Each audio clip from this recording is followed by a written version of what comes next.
Lección 9.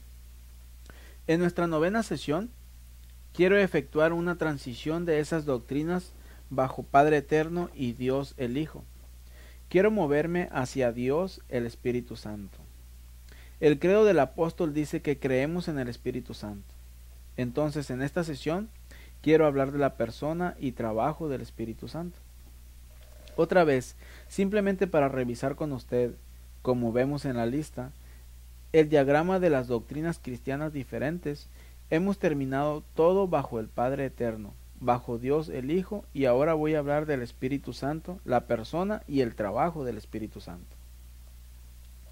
Ante todo, en la doctrina cristiana, cuando hablamos de la persona y trabajo del Espíritu Santo, hay tres asuntos de los que nos ocupamos. El primer asunto es la deidad del Espíritu Santo. El segundo asunto del que nos ocupamos es la persona del Espíritu Santo para establecer el hecho que el Espíritu Santo es ciertamente una persona. Luego hablaré brevemente acerca de la relación del Espíritu Santo dentro de la Trinidad. Entonces, primero que todo voy a hablar de la deidad del Espíritu Santo. Como cristianos, creemos que el Espíritu Santo es Dios y que el Espíritu Santo tiene la naturaleza divina. Otra vez, cuando decimos aquí la naturaleza divina, hablamos de las cosas o de la sustancia que hace a Dios, Dios. El Padre tiene esa naturaleza y el Hijo tiene esa naturaleza divina y el Espíritu Santo tiene esa naturaleza divina. La Iglesia cree esto porque las Sagradas Escrituras nos conducen a creer que el Espíritu Santo es completamente divino. El Espíritu Santo es Dios. No hacemos eso, no porque hay una declaración explícita en el Nuevo Testamento que diga que el Espíritu Santo es Dios. De hecho, no hay lugar en el Nuevo Testamento que diga que el Espíritu Santo es Dios. El Nuevo Testamento ciertamente nos apunta a la deidad completa del Espíritu Santo. Probablemente la declaración más explícita que tenemos, que dice que el Espíritu Santo es Dios, es encontrado en Hechos capítulo 5, en los versos 3 y 4, con la historia de Ananías y el zafiro. Dos cristianos en los inicios de la iglesia que vendieron su propiedad, pero ellos guardaron una porción para ellos mismos y ellos mintieron a Pedro acerca de esa. Cuando Pedro les enfrenta, Pedro dice que ustedes no han mentido a hombres, pero ustedes han mentido a Dios. En el siguiente verso, Pedro dice que ustedes han mentido al Espíritu Santo. Esa es una declaración tan explícita que podemos encontrar para atribuir la deidad al Espíritu Santo.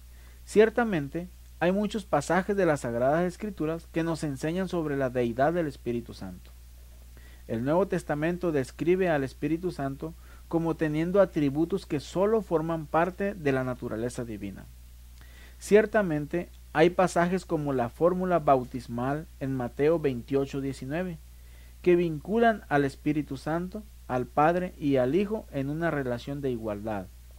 Y vemos que el Espíritu Santo hace cosas que sólo Dios puede hacer.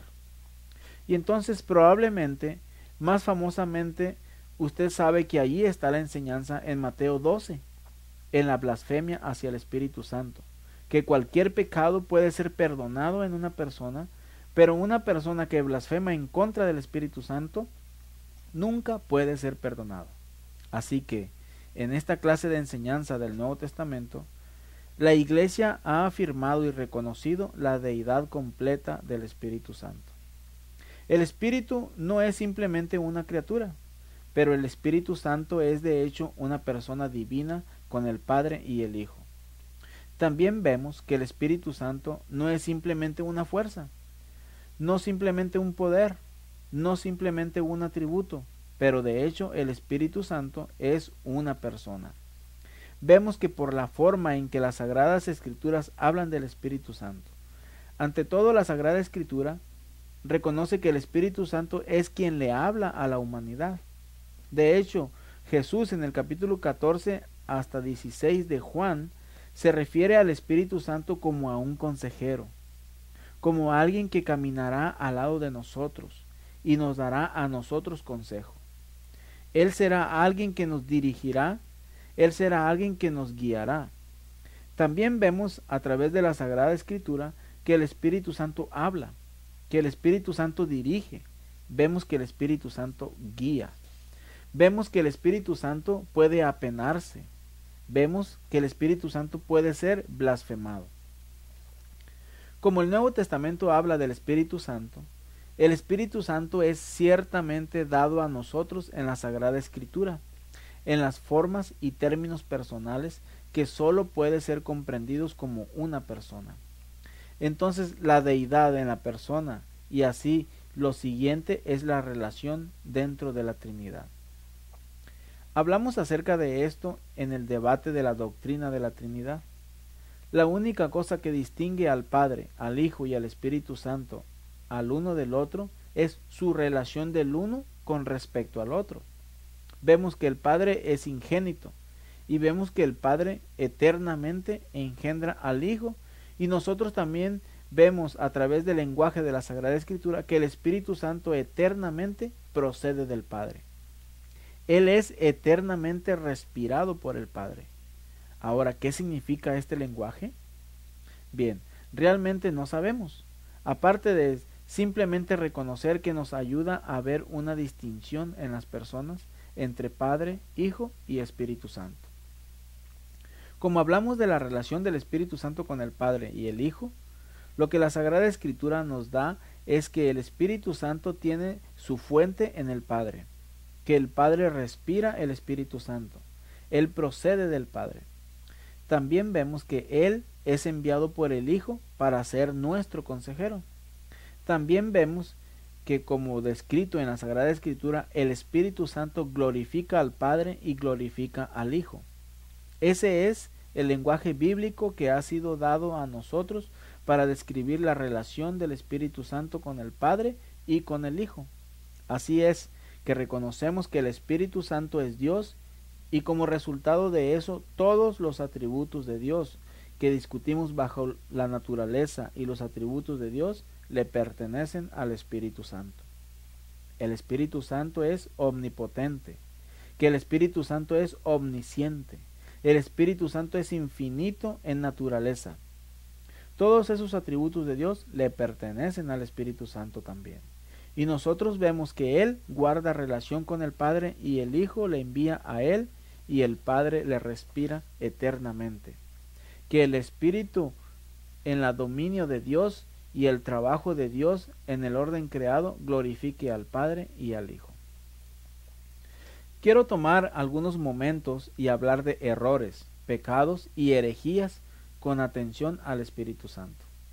Ante todo quiero hablar del pecado de simonía. ¿Qué es el pecado de simonía?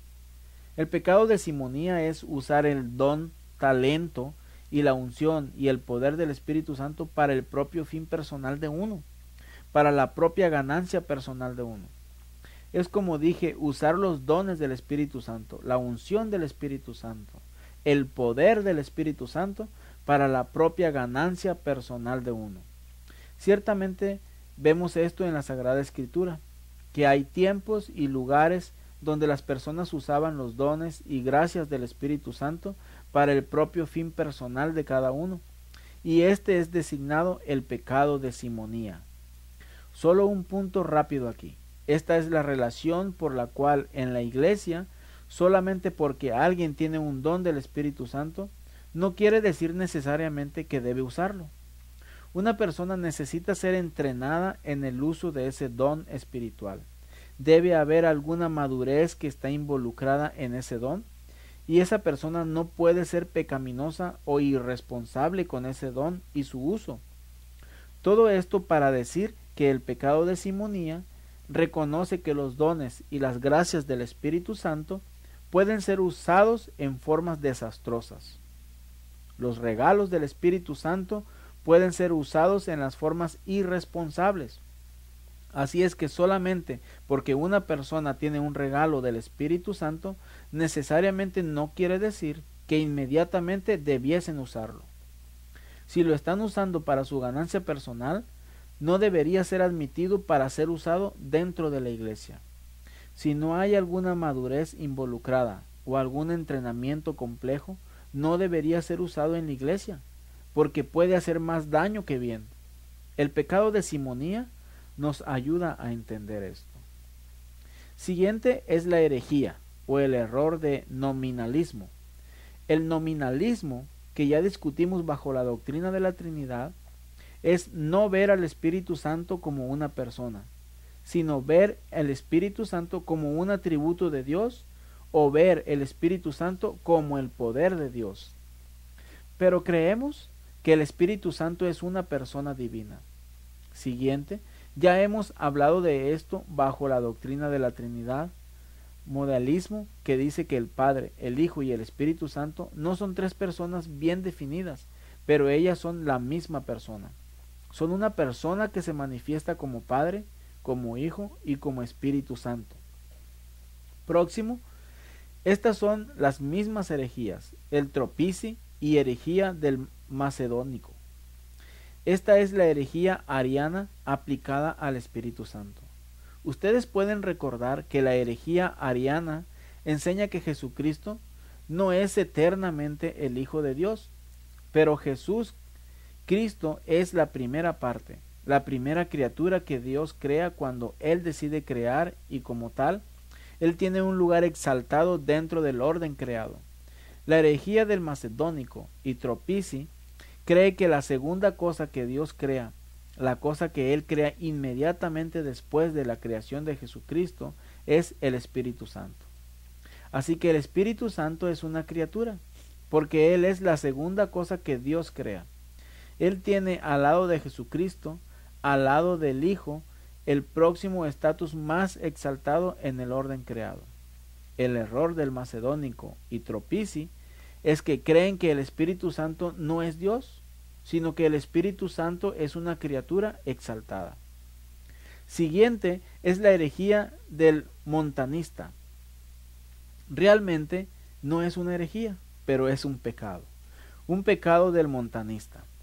¿Qué es el pecado del montanista? El pecado del montanista es decir que el Espíritu Santo le da una palabra o da guía que conduce a la contradicción directa para la enseñanza evidente de Sagrada Escritura. Es usar el Espíritu Santo como un argumento para convencer a alguien de ir en contra de lo que es claramente enseñado en la Escritura. Por ejemplo, algo que se me ocurre de vez en cuando, ustedes saben de personas que obtienen una palabra del Señor, una palabra del Espíritu Santo. Aún esa palabra está en contradicción evidente de la enseñanza evidente de la Sagrada Escritura. Eso sería otra vez para decir el error del montanista. El pecado montanista es decir que el Espíritu Santo le da una palabra, le habla algo que está claramente en contradicción con la Sagrada Escritura. Siguiente es la herejía del marcianito. La herejía del Marcio provino de alguien por el nombre de Marcio, que impartió la enseñanza que Dios no inspiró la escritura del Antiguo Testamento. Él inspiró la escritura del Nuevo Testamento, pero no inspiró la escritura del Antiguo Testamento. Muchas personas han luchado contra la presentación de Dios en el Antiguo Testamento comparada con la presentación de Dios en el Nuevo Testamento. Como resultado de eso, unos pocos aún han afirmado que lo que tenemos en el Antiguo Testamento es un Dios diferente que el Dios que tenemos en el Nuevo Testamento. Esto es lo que enseñó Marcio, y entonces la herejía del marcianito, es decir, que el Espíritu Santo no inspiró la escritura del Antiguo Testamento. El Antiguo Testamento no es una parte de la Sagrada Escritura, sino que solo lo es el Nuevo Testamento. Históricamente en cristiandad hemos creído que el Antiguo y el Nuevo Testamento, que ambos están inspirados por el Espíritu Santo o ambos son la palabra de Dios. Y finalmente ahí está la herejía de triteísmo, que es ver el Espíritu Santo junto con el Padre y el Hijo como tres personas separadas. Traspasa simplemente la distinción de personas, pero separa al Padre, Hijo y Espíritu Santo el uno del otro. Por lo tanto, hay tres dioses y no un solo Dios. Bien, estos son algunos de los pecados, errores y herejías que se asociaron con el Espíritu Santo. La siguiente idea de la que quiero hablar es de una idea importante, y esto tiene que ver con la blasfemia del Espíritu Santo. Para entender la enseñanza de Jesús, veamos en Mateo 12, versos 22 al 32, donde él habla de la blasfemia en contra del Espíritu Santo. Si ustedes le echan una mirada a Mateo 12, empezando en el verso 22, y ustedes leen de principio a fin el verso 32, ustedes verán que Jesús expulsa demonios. Él salva a personas de lo demoníaco. Los líderes religiosos vienen y acusan a Jesús de hacer esto con el poder y la autoridad de Belcebú, el poder y la autoridad de Satanás. Respuesta inmediata de Jesús para los líderes religiosos es básicamente mirar a los líderes religiosos y acusarlos de estúpidos, porque Jesús dice que tan tonto el que debe creer en eso, porque una nación dividida en contra de sí mismo no puede aguantar. Así es que Jesús básicamente les dice a los líderes religiosos que ciertamente Satán no expulsaría a Satán. Satán no expulsaría a demonios. Eso querría decir que el diablo obra en contra de sí mismo. Así es que Jesús señala esto a ellos. Entonces inmediatamente él comienza a hablar y los advierte sobre la blasfemia del Espíritu Santo y que cualquier pecado puede ser perdonado, excepto esos que blasfeman el Espíritu Santo, nunca serán perdonados de esa blasfemia. Esto ha conducido a algunas personas a creer que lo que la blasfemia del Espíritu Santo es atribuir a Satán el trabajo de Dios. Déjeme aclarar aquí que hay algo más grande que ocurre en este pasaje de la Sagrada Escritura, y esta no es la forma que la blasfemia contra el Espíritu Santo ha sido entendida. Usted necesita saber que Mateo 12, del 22 al 32, llega al tope de una línea más larga de historia de interacción y el envolvimiento de Jesús con los líderes religiosos. A todo lo largo de esta interacción que ocurre sobre una serie de capítulos en Mateo, los líderes religiosos siempre están en un tipo de refunfuñadura, peleando, riñendo por tonterías, litigando y denegando lo que tiene que decir de Jesús. Ahora Jesús no dice que los líderes religiosos han blasfemado el Espíritu Santo. Él simplemente les da aviso de que está próximo a blasfemar en contra del Espíritu Santo.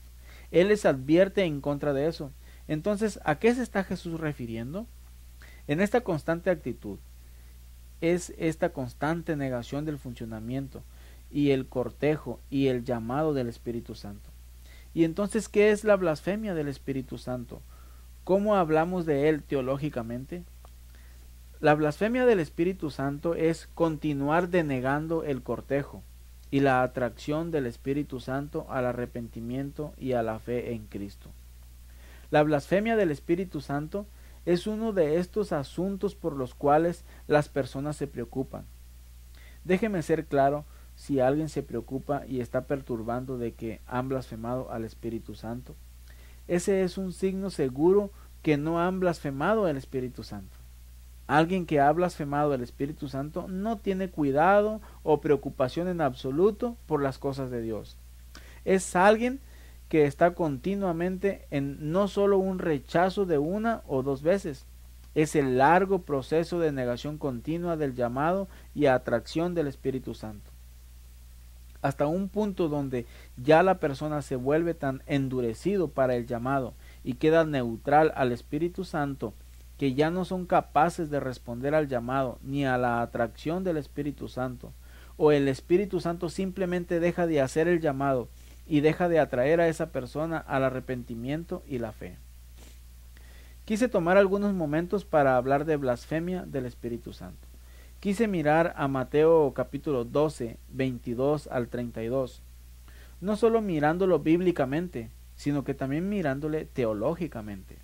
¿Cuál es la blasfemia del Espíritu Santo?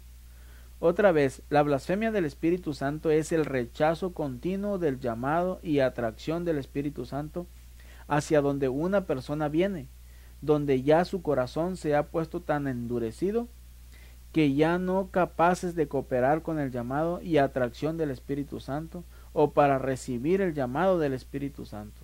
O el Espíritu Santo simplemente no viene a hacer el llamamiento a una persona al arrepentimiento y la fe en Cristo. Bien, esa es rápidamente una visión general de la persona del Espíritu Santo. En algunos de los materiales que ustedes recibirán, hablaré un poco más y en mayor detalle acerca del trabajo del Espíritu Santo. A causa del hecho en ese trabajo, ustedes verán algunas transparencias donde les daré un esbozo del trabajo diferente que el Espíritu Santo hace en el mundo. Ahora quiero efectuar una transición y mudarme a ese artículo en el credo del apóstol, así como también el credo niceno, y hablar de la iglesia. Inmediatamente después de que creemos en el Espíritu Santo, el credo del apóstol habla de la iglesia católica sagrada. El credo nicene habla de la única iglesia apostólica católica sagrada. Quiero tomar un momento y hablar con ustedes acerca de la doctrina de la iglesia. Específicamente hay dos asuntos que se asociaron con la doctrina de la iglesia. La primera parte es la naturaleza de la iglesia. ¿Qué es la naturaleza de la iglesia? Otra vez, usando naturaleza como que es la sustancia de la iglesia, ¿qué son las cosas de la iglesia? ¿Qué es la naturaleza de la iglesia? Y la segunda cosa de la que hablamos en la doctrina cristiana es la misión de la iglesia. Así es que vamos a estar hablando de lo que es la iglesia. ¿De qué se ocupa el asunto de la naturaleza de la iglesia? Déjenme empezar por revisar para ustedes muchas cosas que ustedes ya saben. Son designados los rudimentos, los fundamentos de eclesiología, la doctrina de la iglesia. Esto está arraigado en Hechos 2, verso 42 y Hechos 13, verso 3. Hechos 2, verso 42 se aplicaron a enseñanza del apóstol y a la camaradería y a la repartición del pan y a la oración. Luego capítulo 13, el verso 3 dice: así después de que habían ayunado y orado, impusieron sus manos en ellos y los repartieron. Específicamente, hay 5 rudimentos para la doctrina de la iglesia. La primera parte es doctrina apostólica. Se aplica a la enseñanza del apóstol. Uno de los esenciales de la iglesia es doctrina apostólica, que cualquier iglesia local, cualquier congregación y la denominación que es una iglesia verdadera tendrá sólida enseñanza bíblica y teológica. Eso será algo que define la iglesia. Segundo, dice que se dedicaron al compañerismo. Una de las cosas que define la iglesia es la comunidad, en particular una comunidad que es devota el uno para el otro. Una de las marcas de la Sagrada Escritura claras, que ponen muy claras, es que ustedes no pueden ser una parte de la iglesia como un individuo aislado, como un ego aislado. Ustedes deben ser devotos. Ustedes deben estar comprometidos con una comunidad y a un compañerismo en la cual hay devoción el uno para el otro, donde ustedes se dan a la comunidad y la comunidad se da a ustedes. Entonces, uno de los rudimentos de eclesiología, uno de los rudimentos de la iglesia, no es justamente enseñanza apostólica, sino también una comunidad, una camaradería de devoción el uno para el otro. También otra cosa que vemos en la iglesia son los sacramentos de la iglesia. En particular, aquí hablamos de la cena del Señor, hablamos de comunión sagrada y nosotros hablamos de bautismo. Los dos sacramentos en la iglesia se aplicaron a la enseñanza del apóstol para la enseñanza y a la repartición del pan. Un cuarto elemento de la iglesia es adoración. Es una comunidad que tiene el compromiso de adorar. Finalmente, para la misión o la comisión, la iglesia está dedicada no solo para ellos mismos y su comunidad local, pero ellas están comprometidas extendiéndole la mano a lo más mínimo, lo último y lo perdido en el mundo. Entran en Jerusalén, Judea, Samaria y las partes primordiales del mundo para traer a otros en una relación con Jesucristo y para traerles en comunidad cristiana a través de iglesias locales. Solamente una nota aquí. Muchas veces, de tiempo en tiempo, sufro como un asesor en iglesias locales. Cuando comenzamos a hablar de lo que debería estar ocurriendo o no ocurriendo en las iglesias locales, esto es a menudo donde comienzo, y esto se convierte en una base para la cual evaluar a pensar acerca de la salud de una iglesia local. ¿Cómo está haciendo una iglesia local con respecto a la atención de la doctrina apostólica? ¿Cómo marcha eso en enseñar la palabra de Dios, doctrina básica del cristiano?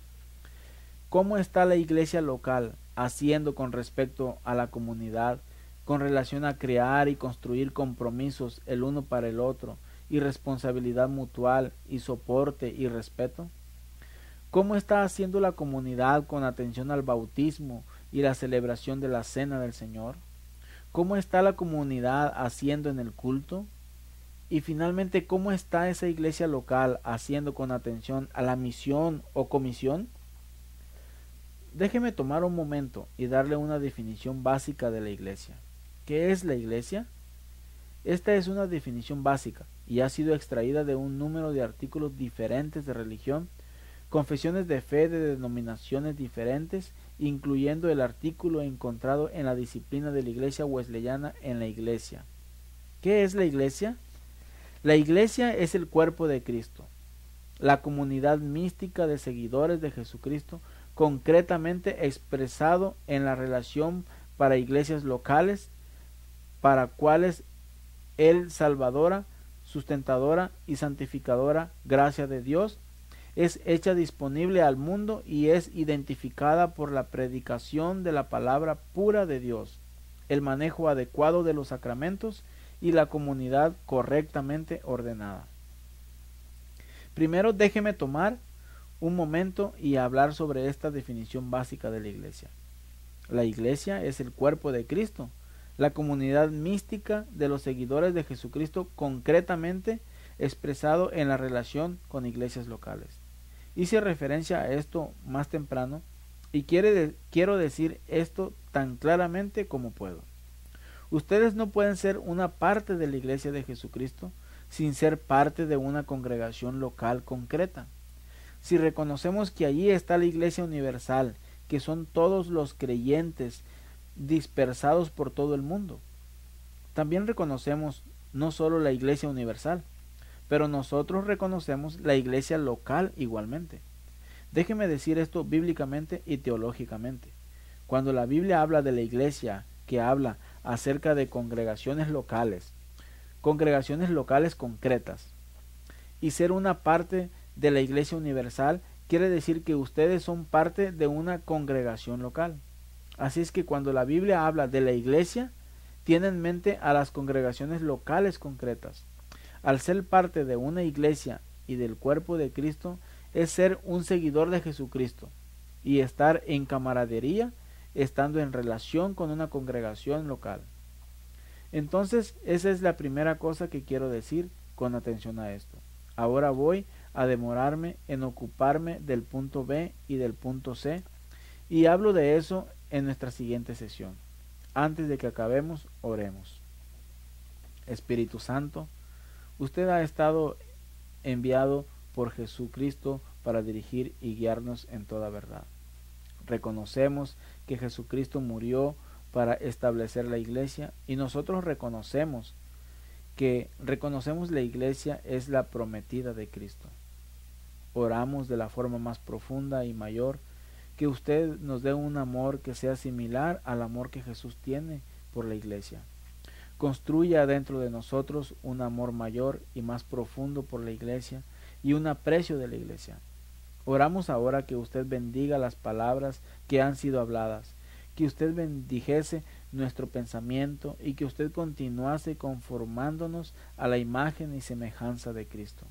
Pedimos esto en el nombre de Jesús y para la gloria de Dios el Padre Todopoderoso. Amén.